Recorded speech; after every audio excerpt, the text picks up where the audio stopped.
Vamos lá, gente. Hoje, a série número 2 dos Os Barbudos, né? Hoje a gente vai falar sobre...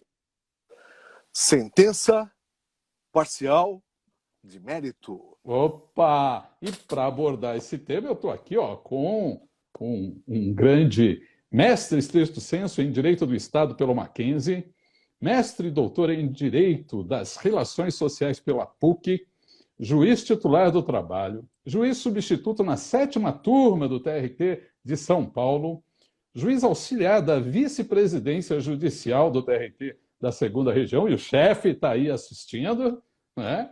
Professor do Mackenzie e do CEASP, Centro de Estudos Avançados de São Paulo, e foi presidente da Associação dos Magistrados da Justiça do Trabalho da 2ª Região, da Mata de São Paulo, a maior associação regional trabalhista do Brasil. Seja bem-vindo, doutor juiz Gabriel Lopes Coutinho Filho. Sucedendo o doutor Lúcio. Opa! Isso foi excelente. Mas, Lúcio, então também eu retribuo aqui a gentileza da apresentação para aqueles que, eventualmente, os pouquíssimos que não te conhecem, lógico. Nosso colega procurador, foi procurador do seu município, geral, né? Depois juiz do trabalho por quase 25 anos, aqui em São Paulo e também em Santa Catarina, né? Sendo presidente da Mata de São Paulo, vice-presidente da Associação dos Magistrados Brasileiros, organizou 2 dos maiores congressos de juízes do Brasil, não é? Fora, internacionais. Sim. Não é? Isso é um grande feito, um no Reino Unido e um no Canadá, né? No Canadá. Também foi conselheiro do CNJ, não é? Em razão disso, amealhou uma experiência na área administrativa excelente, que o habilita hoje como talvez um dos melhores advogados dessa área, né? E fico muito contente.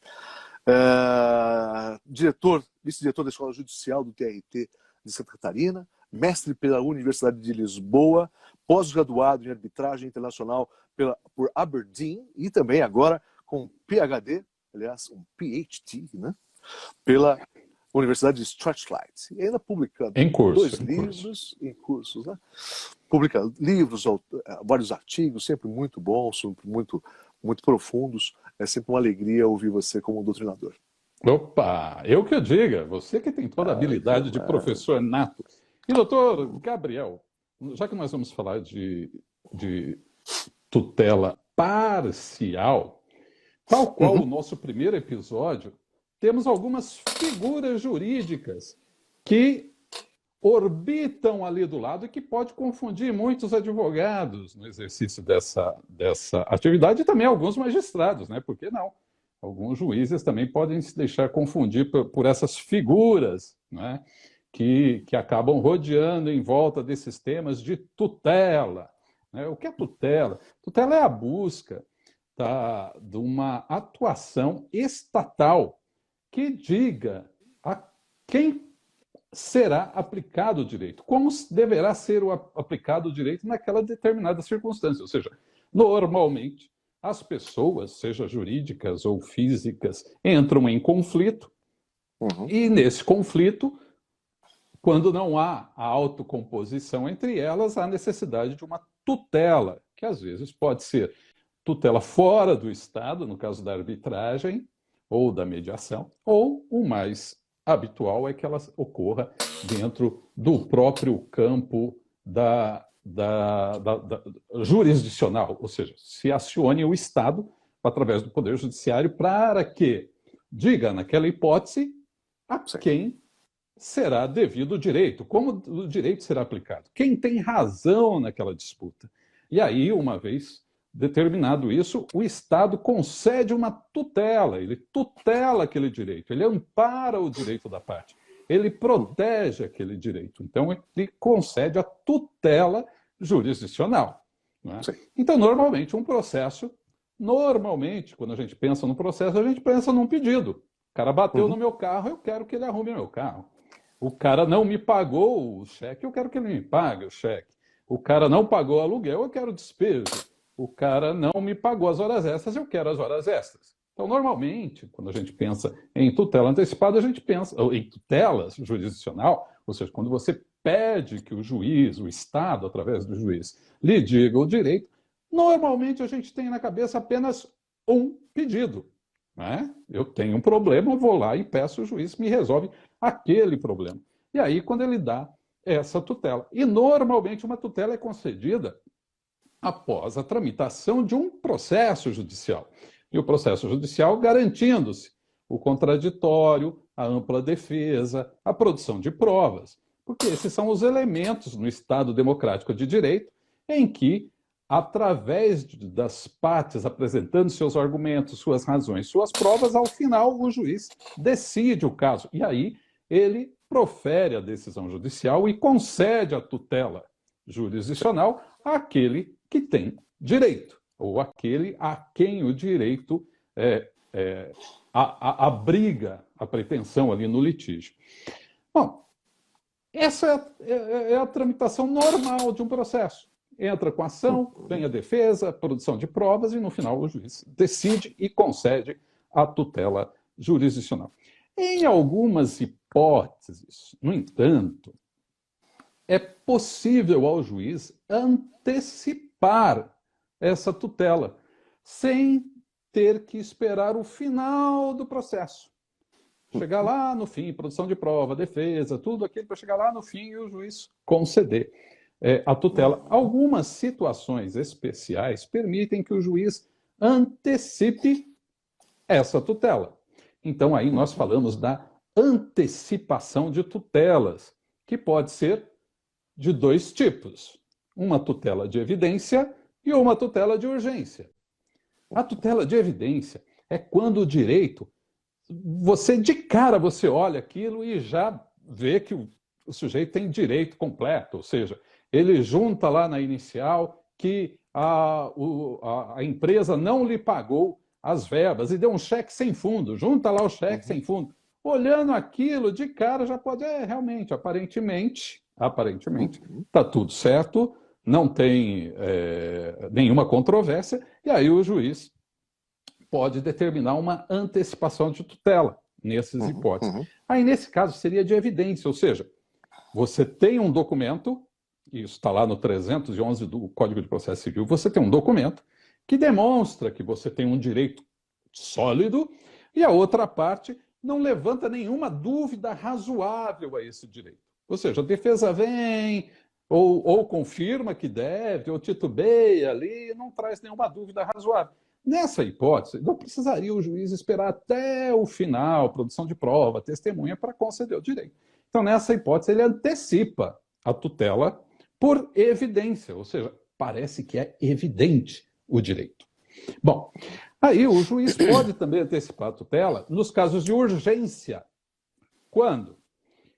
A situação, ainda que não tão clara quanto na situação de evidência, mas você tem um princípio de prova, que a parte fala assim, eu não recebi nada, tal, e a empresa está fechando, por exemplo, está saindo, né? E aí eu preciso que o juiz me antecipe, porque se demorar o processo para julgar, ao final eu poderei não ter mais a empresa para executar, eu posso não ter mais bem nenhum para obter. Então, senhor juiz, eu tenho aqui um documento que está falando que eu tenho um crédito.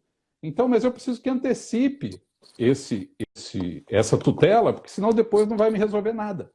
E nessa situação, o juiz pode promover uma antecipação de tutela por urgência, ou seja, o direito está ali já consolidado, você tem aí o documento dizendo que não recebeu, não houve defesa ainda, não houve nada, mas o juiz, em situação de urgência, ele antecipa os efeitos.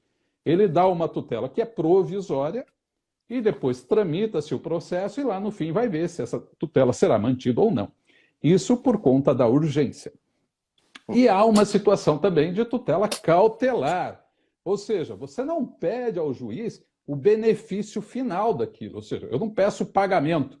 Eu falo o seguinte, senhor juiz, a empresa está fechando, ela está saindo com os bens do país. Então, eu quero uma medida cautelar para que segure esses bens no país. Porque eu tenho um crédito aqui, e se esperar o meu processo até o fim, de nada vai adiantar, porque a empresa vai tirar os bens do país e eu não vou receber. O que ele quer nessa tutela? Ele quer o pagamento? Não, ele não quer o pagamento final. Ele quer um outro provimento, ou seja, que os bens não saiam do país. Então, nesse caso, você pede uma cautelar. Essa cautelar não é o mérito que você pretende, porque se fosse o mérito, seria uma tutela de urgência antecipada, ou seja, já o mérito. Aqui não, é uma cautelar. Você não está pedindo pagamento, você está pedindo que os bens não saiam do país. Então, você tem uma cautelar de urgência, ou seja, uma medida cautelar que vai acautelar o direito que você tem, ou seja, que vai proteger o seu direito final, aquele direito que você pretende ao final. No nosso caso aqui, nós não estamos falando disso. Essas são as figuras que orbitam ao redor do julgamento antecipado parcial. Mas antes de a gente chegar no julgamento antecipado parcial, a gente já viu antecipação de tutela, nós temos uma figura que é o julgamento antecipado do processo. E aí nós estamos ali no artigo 355 do CPC. Ou seja, o juiz já vai julgar, ele não vai dar uma tutela antecipada apenas, provisória, e depois julgar ao final, como é na primeira hipótese. Agora não, o juiz vai julgar antecipadamente todo o seu mérito. Então, quando ele faz isso? Quando não tem necessidade de outras provas. Ou quando o réu, ele é revel, ou seja, ele nem se defendeu. Então, aí o juiz não tem por que abrir uma instrução para produzir prova, fazer perícia, ouvir testemunhas, dar prazo. Se o réu foi citado, não se defendeu, se o réu citado não opôs resistência, ou seja, ele não contestou os fatos, aquilo restou incontroverso. E diante dessa incontrovérsia, o que o juiz faz? Julga antecipadamente o processo, sem precisar de instrução processual, sem precisar de produção de prova, sem nada. Isso é o julgamento antecipado, né? O julgamento antecipado de mérito. O juiz julga todo o processo antes. Não é isso ainda do que nós dois vamos conversar hoje. Nós vamos falar de uma outra figura. É o julgamento parcial antecipado. Porque na hipótese que a gente viu do julgamento antecipado, o juiz julga todo o processo. No entanto, tem muitos processos que não têm apenas um pedido. Eu quero o conserto do meu carro, eu quero só as horas extras, eu quero a nota fiscal que não foi pago, eu quero o despejo do inquilino. Não, às vezes tem no processo outros tantos pedidos, especialmente nas áreas trabalhistas, né, doutor Gabriel? Com 24 pedidos, 30 pedidos, 40 pedidos, A, Z, Z1, a Z24. Né? Zelinha. Zelinha. Zelinha, né? Então, tem muitos pedidos. O sujeito quer hora extra, ele quer adicional de periculosidade, ele quer férias que não pagas, ele quer o salário do mês, ele quer as verbas rescisórias, os depósitos do fundo de garantia, o aviso prévio, enfim, as comissões não pagas. Com um leque de um monte de pedidos, normalmente, por exemplo, se ele pede no bojo disso tudo insalubridade, por exemplo, o juiz vai ter que designar uma prova pericial para apreciar se há insalubridade ou não. Mas vejam bem, quando tem um monte desses pedidos e o juiz tem um que vai precisar de muita prova, ou seja, perícia, instrução, oitiva de testemunhas, mas algum desses pedidos pode não precisar dessas provas. Por exemplo, ele fala, eu não recebi o salário do mês. Eu não recebi o depósito do FGTS. E a defesa nem contesta. Fala, eu não tinha dinheiro mesmo, eu não paguei. Né? Ou nem se defende daquilo.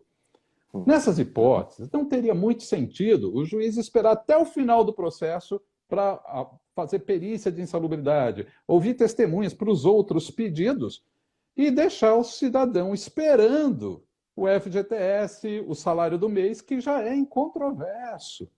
Então, para essas situações, o CPC previu no 356 o julgamento parcial antecipado do mérito. Então, qual é o processo, o mérito do processo? É horas extras, é adicional de periculosidade, é comissão, é papapá, papapá, papapá. E aqui o juiz vai julgar antecipadamente não todo o processo, apenas parte dele. Então, o FGTS não foi depositado, confesso, pumba.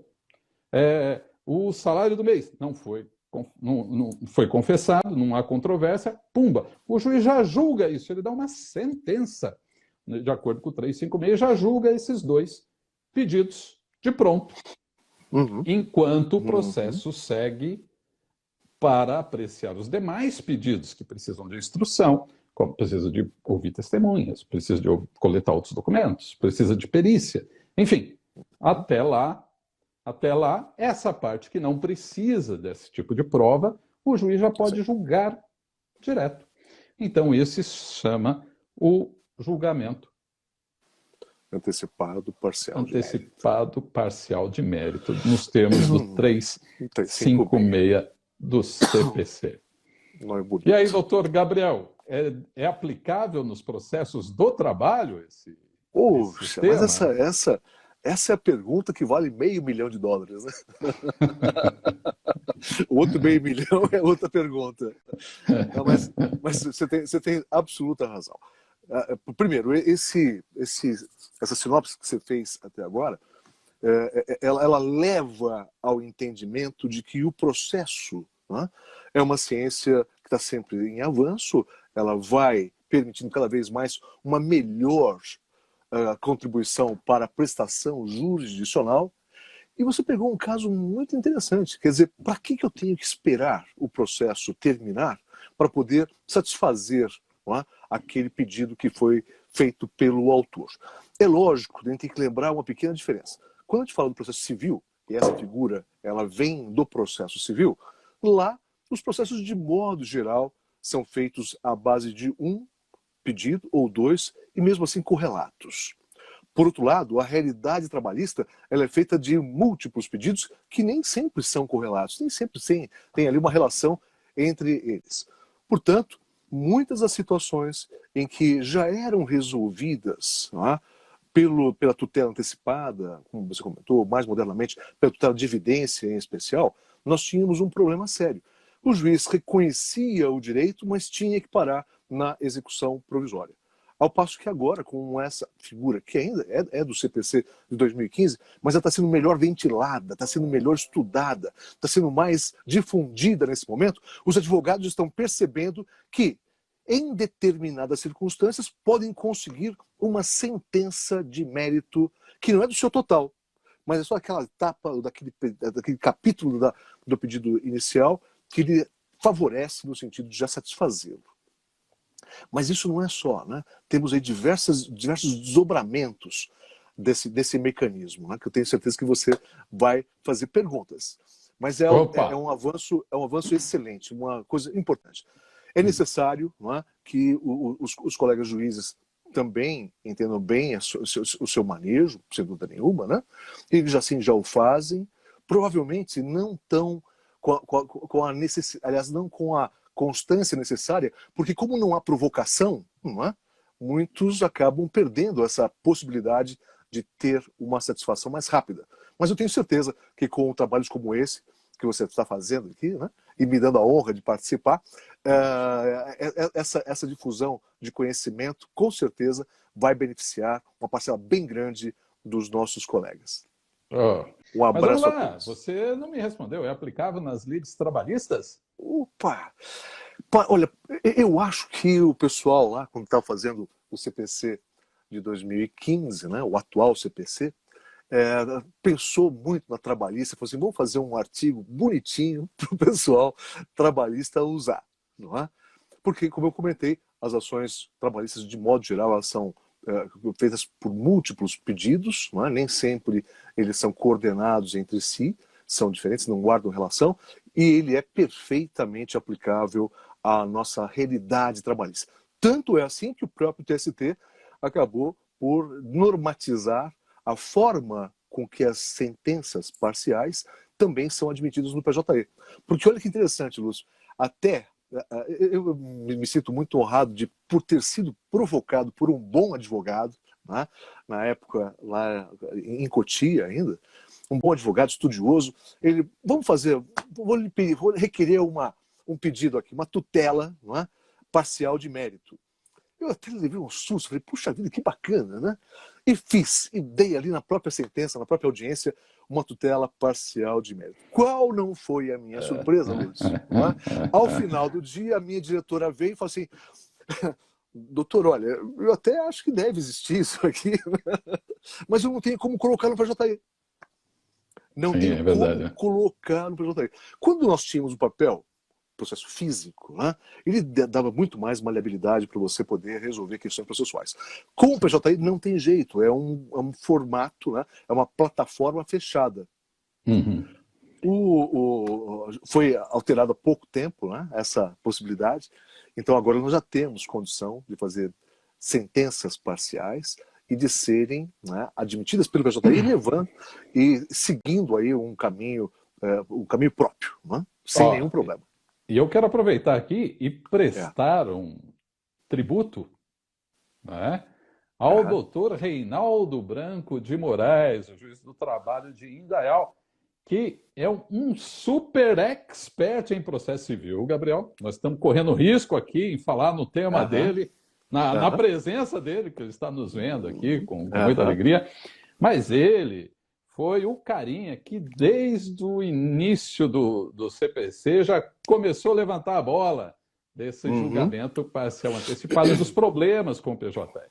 Eu não tenho dúvida aqui de dizer que a resolução do TST veio, sim, por conta da atuação desse nosso querido colega, do Reinaldo, que muito atuou para que o PJE pudesse prever essa possibilidade do julgamento parcial de mérito. Bom, mas de todo modo, no CPC de 73, nós já utilizávamos algo similar, mas não com o mesmo efeito. Você quer abordar um pouquinho da diferença do procedimento anterior para agora? A bem da verdade, eu queria fazer uma homenagem ao doutor Reinaldo, porque ele, como especialista, vai falar assim: na verdade, desde 39 já existiam mecanismos, né, de poder.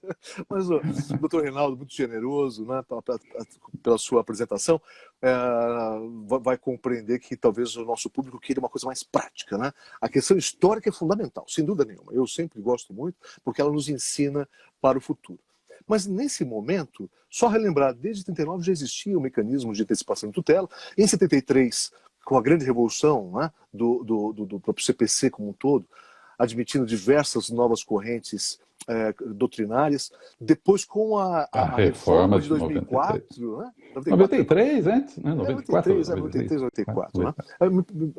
É a questão de quando ela entra em vigor ou não. Mas, de qualquer maneira, naquele momento, foram admitidas diversas figuras, e uma das principais, uma que revolucionou muito, sem dúvida, foi a tutela antecipada. Não é? Não ainda com toda a sofisticação que tem no 2015. Não é? Mas já ajudou bastante, né, os colegas a poderem requerer tutelas, especialmente quando a questão se tornou incontroversa. Ela vai gerar depois essas novas figuras no CPC 2015 muito boas. Inclusive, Gabriel, quando eu ainda estava adjudicando, né, e nas audiências iniciais, chegava a defesa e não contestava, por exemplo, as rescisórias, não contestava a entrega de guias, né? Eu esfregava a mão assim e falava para o advogado reclamante: aí, doutor, algum requerimento? Né? Doido para o cara pedir antecipação de tutela, né? Para eu já determinar o pagamento daquelas verbas de cara, né? Como antecipação, porque é incontroverso. Aí muitos advogados olhavam para mim: não, excelência, não tem nenhum requerimento para fazer, não. Você me permite também contar uma pequena história? E muitas vezes eu concedia ex officio.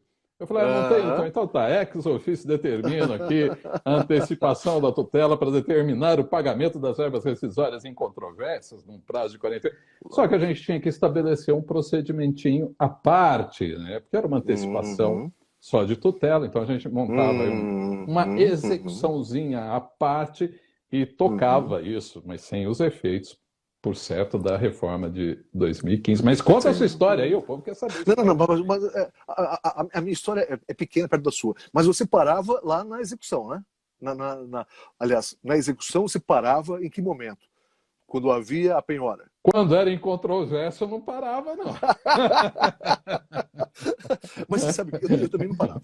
também não Era paro, aliás, eu ensino para controverso, não parar. não tinha por que parar, já Eu tocava. também não parava. Mas a gente sabe que tem uma corrente doutrinária que diz, espera aí, não dá, e Não uma dá para ir corrente para lá. jurisprudencial, né, também que acaba, Sim, vamos dizer assim, talvez um pouco mais garantista, talvez, né? sim. Então, que limita esses efeitos. Agora, o que eu sempre advoguei em termos de defesa, em termos de tese, Lúcia, acho que é a mesma que a sua. Se a parte tem algum motivo para se defender, não é, da ausência de satisfação do pedido, que o faça agora. Não é? Se ela não apresentou nenhum tipo de elemento, ela não vai conseguir fazer isso no tribunal, não vai reverter essa Sim, sim, claro. situação. Não é? Imagina, você está pedindo para pagar alguma coisa, um salário, basta mostrar o pagamento do salário. Não é? E se você não mostra, não tem jeito, não vai mostrar no tribunal. O momento oportuno para fazer a prova é aquele. Além do mais, é sempre preciso entender que o juiz, quando concede uma tutela, quando concede uma situação como essa, que é um julgamento antecipado parcial de mérito, ele o faz com responsabilidade. Não é? Então ele o faz cercado, não é, de todos os cuidados que devem existir, porque sabe que o bem da vida que está sendo entregue ali, às vezes, pode representar bastante, tanto para a empresa quanto para o empregado. Não é? Então a ideia é ter um contorno de bastante segurança, bom senso, para poder satisfazer sem que haja nenhuma lesão à norma. Viu, Gabriel? Eu vou pedir uma licencinha para você, porque eu sempre gosto de visitar a fonte. Vamos dar uma lidinha no que diz o artigo 356? Para ficar bem Bem-vindo. claro para todos que estejam nos ouvindo o que diz o texto legal. Lógico, Então lógico. diz lá, o artigo 356 do CPC.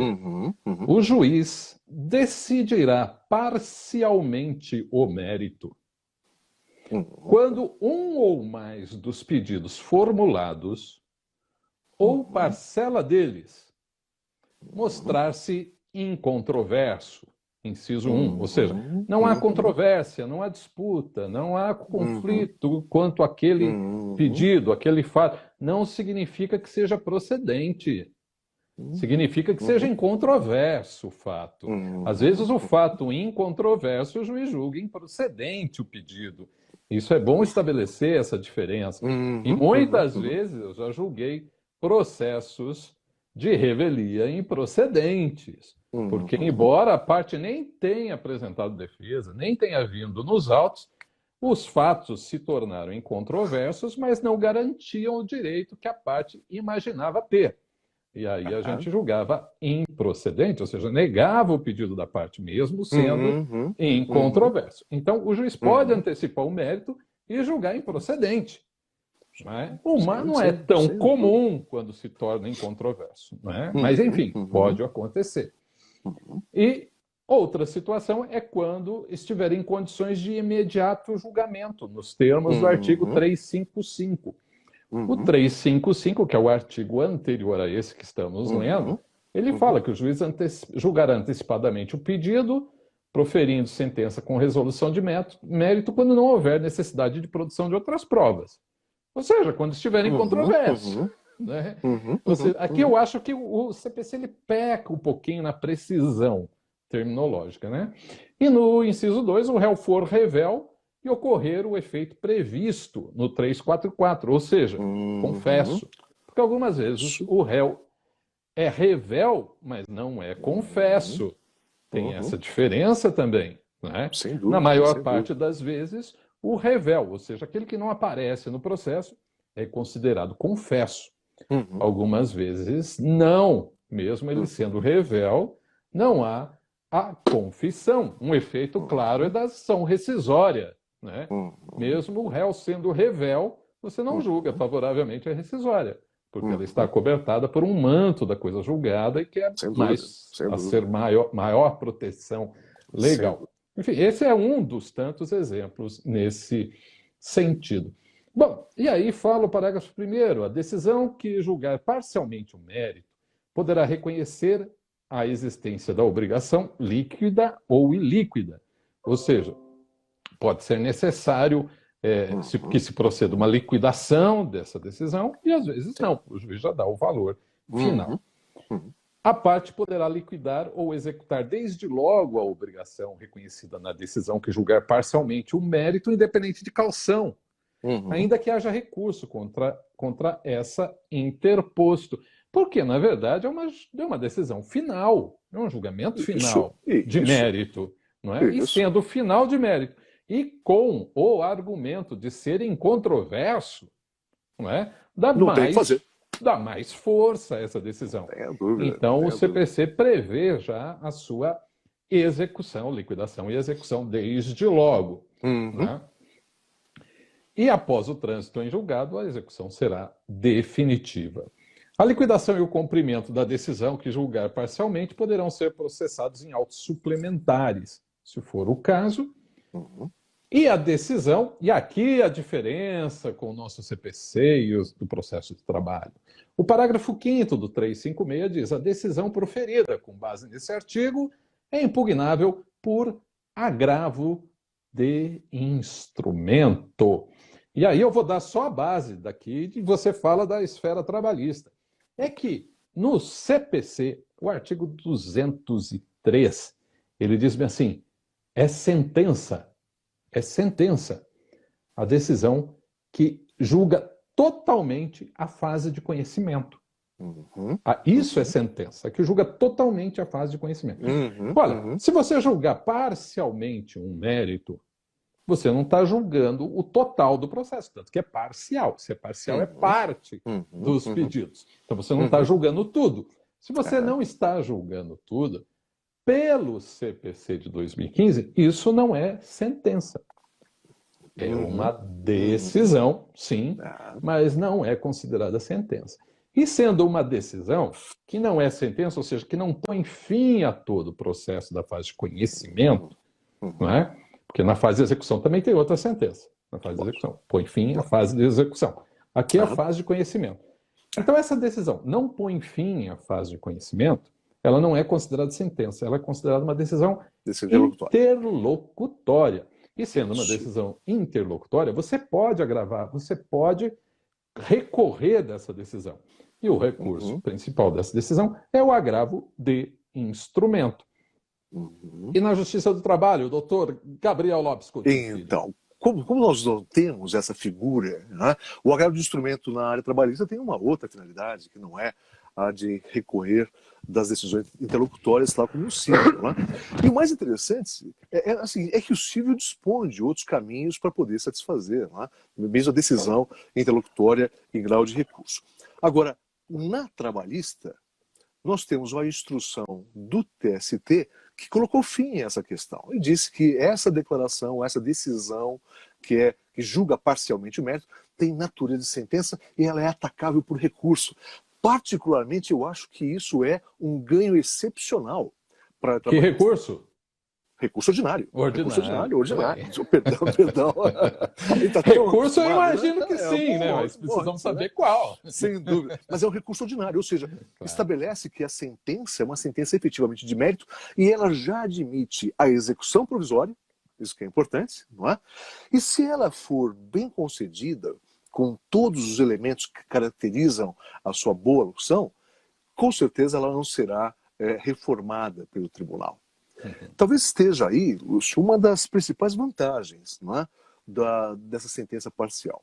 Nas nossas pesquisas, e aí eu chamo a atenção também a sua pesquisa, provavelmente nós temos até 5 ou 6 episódios de possibilidade de decisões que fazem essa antecipação parcial de mérito. Não é? Ou seja, eu tenho a chance de ter até 5 ou 6, talvez mais até, sentenças de mérito que vão julgando capítulos do processo. E isso, de novo, vai ter uma repercussão fantástica, fabulosa, que vai poder, não é, para bons advogados, ser fonte de resolução mais rápida dos processos. Tanto para os reclamantes, quanto, talvez, com deságio para as reclamadas que entenderem como é que funciona essa mecânica. Então, mas olha só que legal aqui. Nós temos aquelas figuras que orbitam ao redor desse julgamento antecipado de mérito, parcial, como a gente já abordou. Nós vimos, então, que na Justiça do Trabalho, esse julgamento parcial de mérito é atacado por recurso ordinário.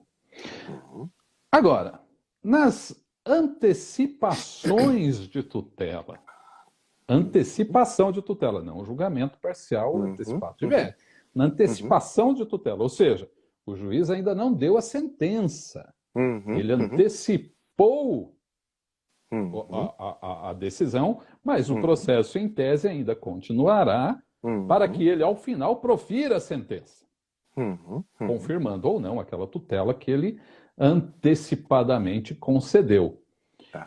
Essa decisão que antecipa a tutela, antecipa a tutela, não a sentença parcial de mérito, antecipa a tutela, qual seria o recurso para ela? Excelente. Na trabalhista? Na trabalhista? Na trabalhista, manda de segurança é o que é possível. Né? Mas eu queria. Porque é bom estabelecer isso, porque senão daqui a pouco os colegas vão entrar com recurso ordinário contra essa decisão. E veja bem, essa que antecipa, ela não julgou o mérito, diferente da outra. Ela antecipou. Então, se ela antecipou, mandado de segurança. Se ela fosse, como no caso do tema que estamos abordando, do mérito, aí sim seria recurso ordinário. Agora eu vou fazer uma provocação para você. Opa! Tá? Que é a seguinte, quando você fala assim, uma antecipação de tutela, como você mesmo comentou lá no seu início, nós temos de dois tipos. Temos a de evidência e a de urgência. Tá? A de urgência serve para tentar dar uma prestação de uma parte da sentença, ou pelo menos da jurisdição, para que possa ser protegido algum tipo de direito que pode perecer com o tempo. Tá? Mas a da evidência, ela guarda uma relação muito interessante com a nossa situação. Porque se a prova já está evidente, o juiz até pode adiantar esses efeitos com maior tranquilidade na tutela de evidência. Eu, para mim, tenho que, com o tempo, a tutela de evidência pode perder um pouco do seu espaço. Um pouco. Porque se eu tenho o capítulo da sentença sendo julgado, e com diversas dinâmicas relevantes a partir dela, vai ser muito mais interessante para o advogado trabalhista do empregado requerer a sua sentença. Essa sentença de capítulo. Então, mas a diferença, Gabriel, se me permite, eu acho que no nosso tema aqui, você tem é incontroverso o pedido. É incontroverso. Na tutela antecipada de evidência, o pedido é evidente, mas ainda não incontroverso. Ou seja, a parte ainda pode produzir provas. E aí ela pode, depois até por um depoimento, por perícia, constatar e dizer e demonstrar que aquela tutela não garantiria aí o interesse do autor. Então, eu entendo que é um pouquinho diferente, mas é muito pouco, você tem razão. O grosso das vezes, a tutela antecipada de evidência vai fazer quase as mesmas vezes do nosso pedido aqui. E aí, nesse caso, é lógico que seria melhor pleitear já a decisão de mérito. Mas tem uma outra particularidade. Na antecipação de tutela de evidência, né, ele é atacada por agravo de instrumento, que não tem efeito nocível. Não tem efeito suspensivo, permitiria a execução de pronto. Talvez melhor do que a antecipação de mérito. E mais, se não houver recurso lá, naquela tutela antecipada de evidência, o juiz pode consolidar aquela tutela de evidência, extinguir o processo em relação àquele tema, e já liquidando a situação mesmo sem proferir a sentença de mérito. Tem essa particularidade na antecipação de tutela de evidência. É verdade. Né? Mas enfim. Aqui nós não temos ainda essa sofisticação, né, procedimental. Porque nós talvez possível, né? Sim, porque talvez no nosso caso seria mais como é atacado apenas a outra tutela por mandado de segurança. Segurança, né? Então, para nós, ela é mais efetiva, talvez, do que o que ocorra no cível. Enfim, mas as possibilidades acho que não se contrapõem. Lógico, sem dúvida, sem dúvida. Bom, agora vamos ver o seguinte, nós estamos aqui abordando exatamente, como tinham pedido aqui, os recursos. Agora, a parte, você me disse que pode recorrer ordinariamente. E esse recurso aí, no nosso caso aqui, vai para o tribunal, no caso, o Tribunal Regional do Trabalho. Nessa hipótese, há necessidade do depósito recursal, doutor Gabriel? Precisa depositar as custas para fazer esse recurso? Essa sua questão, ela é fulcral.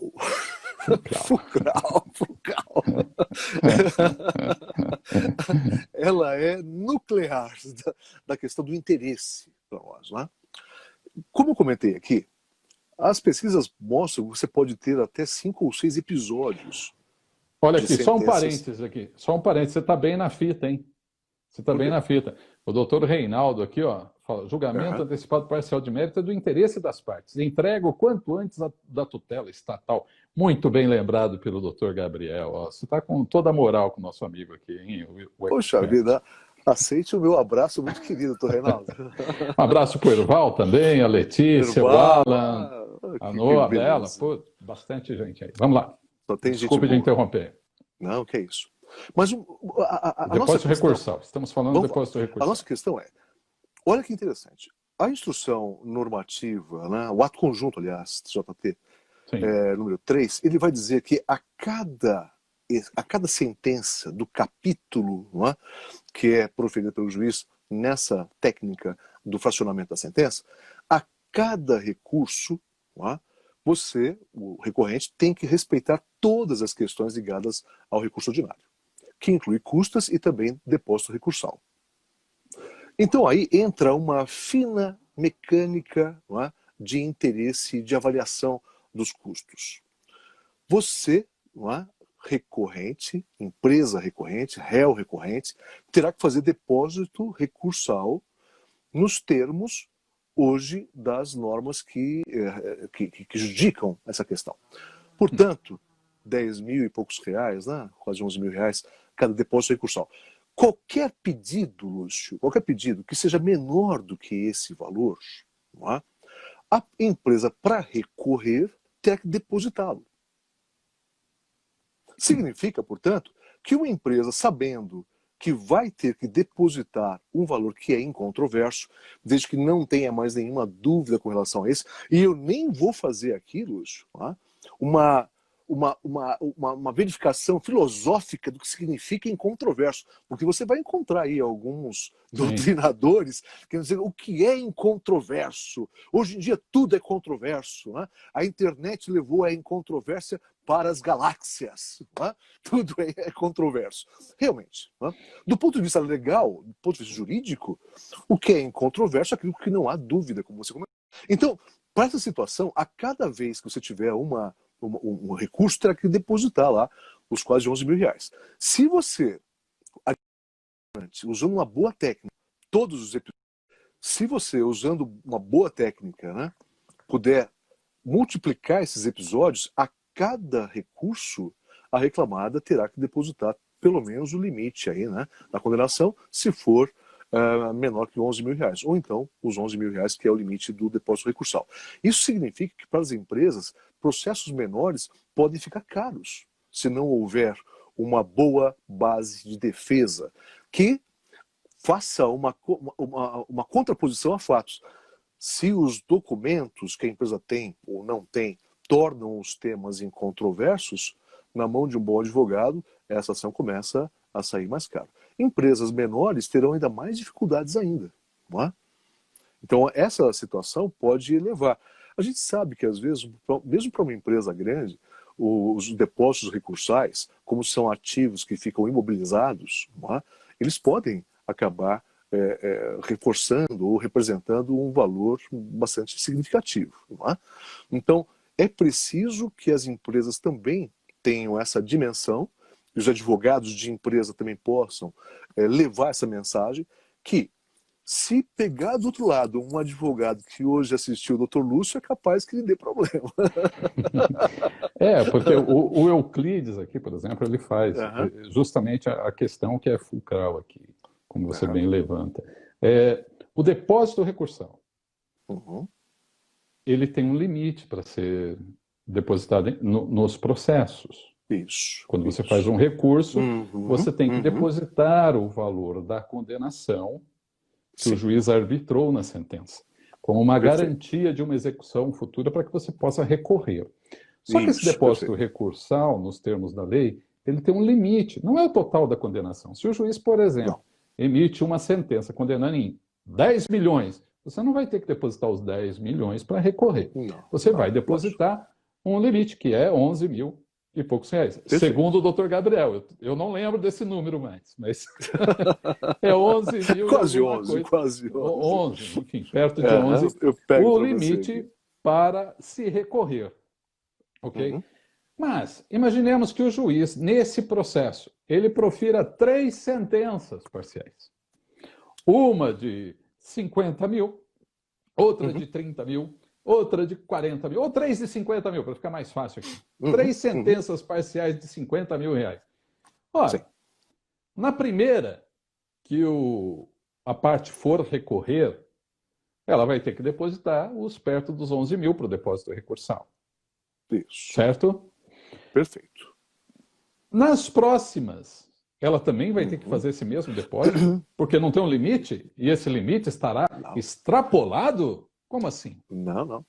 Veja, a própria instrução, o próprio ato conjunto declara que para cada sentença terá que ser reconhecido e respeitado todos os elementos intrínsecos e extrínsecos dos recursos ordinários. Portanto, e aí que talvez seja o problema, né? Usando a técnica correta, você acaba impondo para as reclamadas, para a empresa, um valor adicional bastante grande, ou seja, um desencaixe daquilo que pelo menos é incontroverso, que desestimula a litigância, desestimula a manutenção de processos que, ao final e ao cabo, darão sentido ao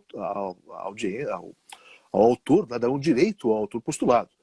Então, é importante isso. O valor, estava olhando aqui, R$ 10.059. R$ 10.059. Muito bem. Pelo menos é o que está colocado aqui a partir de 1/8. Então, qualquer valor, Lúcio, que circunde esses 10.058, né, a empresa terá 2 caminhos. Ou ela deposita o valor, né, ou faz acordo. Né? O que não dá para entender é que num ambiente de civilizado, a empresa ou o devedor diga: eu devo, não nego, pago quando puder. E nós não tenhamos um instrumento. Porque você, agora na Inglaterra, aliás, essa semana você fez uma live maravilhosa sobre a questão processual na Inglaterra também, não é? E a gente sabe que nesses países, talvez a questão da execução não corre com as mesmas sedutoras circunstâncias no Brasil, não é? E aqui o pessoal acaba. Agora talvez mude um pouquinho em razão do IPCA, mas a gente sabe que às vezes há uma cultura da postergação do processo com recursos. Olha, não é tudo, não quero ser generalista. O Euclides está falando aqui que ele não estudou o tema, mas ele discorda. E eu também discordo, Euclides. Eu te acompanho nessa discordância, Euclides. Aqui eu vou discordar do entendimento que está sendo dado. Não seu. Um entendimento que o TST resolveu dar ao tempo. Porque para mim, para você recorrer no processo, você tem um limite legal. E esse limite legal abrangeria todo o processo. Porque imaginamos que não houvesse antecipação parcial. O juiz só julgasse ao final. O teto seria observado. Sim, é verdade. Então não tem sentido, e aqui eu concordo com o Euclides, não tem sentido a cada decisão você estabelecer um teto diferente para esse recurso ordinário. Porque você vai ter 3 depósitos, você vai ter num processo, que o processo é você vai ter 30 mil e poucos reais depositados, quando, se fosse julgado de uma vez tudo, seria 10 mil. Não faz muito sentido você ter essa parceria que dificulta o acesso à justiça, dificulta o exercício da sua defesa. Não é? Você está colocando em empecilho a defesa do réu. Não é? E quando coloca esse empecilho, eu imagino que só possa ser feito por lei. E não há lei estabelecendo isso. Não havendo lei, eu acho, conforme o Euclides, que nós deveríamos observar o teto. Se no primeiro recurso, a sentença parcial, foi 3 sentenças parciais de 50 mil no nosso exemplo. Se no primeiro ele deposita os 10 mil e pouco, eu entenderia que nos demais recursos ele não precisaria fazer esse depósito, porque já está garantido o juízo. Todavia, Euclides, embora eu pense como você, não é isso que está sendo adotado na nossa querida Justiça do Trabalho. Estão exigindo, sim, um depósito para cada um dos recursos. E quem não fizer esse depósito vai perder o recurso, porque o recurso não terá o seu segmento negado. Né? Aí, ó, na Justiça do Trabalho, pumba, seria matado. E com relação às custas? Mesma coisa. Eu também imagino de modo contrário.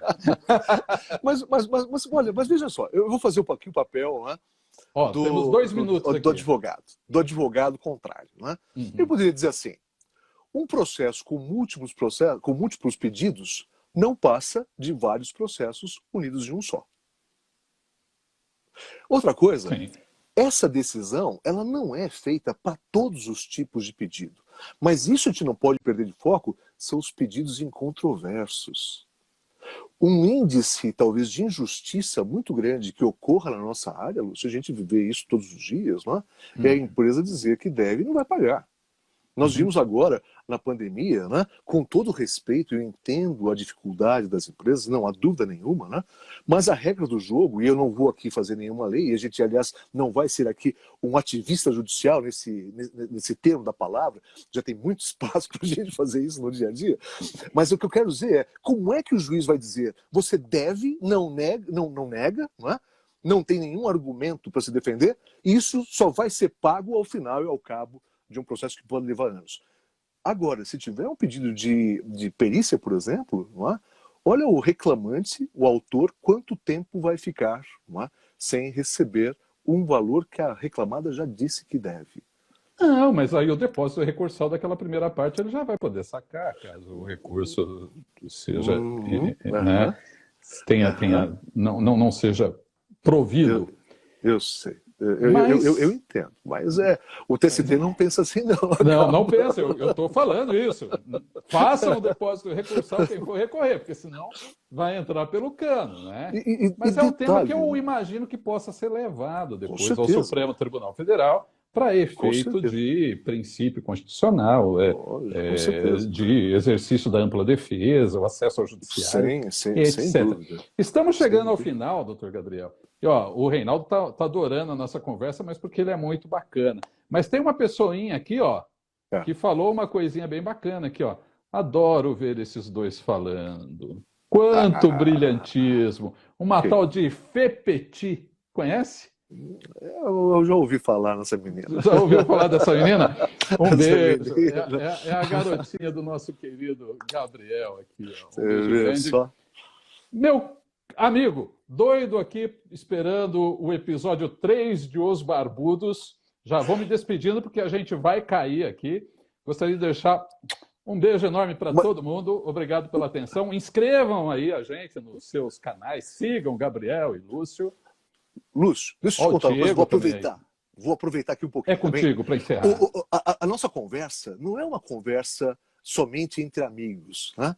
Mas essa ideia de você discordar, não é, das posições como os demais faz com que o nosso debate fique vivo, não é? Sem dúvida. E isso para mim é importante porque não há nenhuma construção de conhecimento que não seja feita a partir do debate e do debate polêmico, né? E nesse ponto você é um polemista de primeira. Opa! Chapô! Aliás, o livro que a gente está lançando com a participação do Reinaldo, dos 5 anos do CPC, Temas polêmicos do CPC é o nome. Puxa, Porque todo profissional do direito acaba com certeza. adorando uma grande polêmica, não é Com mesmo? certeza. Aliás, a pandemia nos furtou da mesa do boteco, que é onde a filosofia de direito é a melhor, né, produzida no Brasil, no mundo até. Queridos, um beijo grande, se cuidem, fiquem com Deus, tá bom? Papai do céu Obrigado pela ilumine oportunidade novamente. cada um de vocês. E até o episódio 3 de Os Barbudos, meu querido. Querido, um abraço, bate grande. Até lá. Tchau, tchau. Até mais.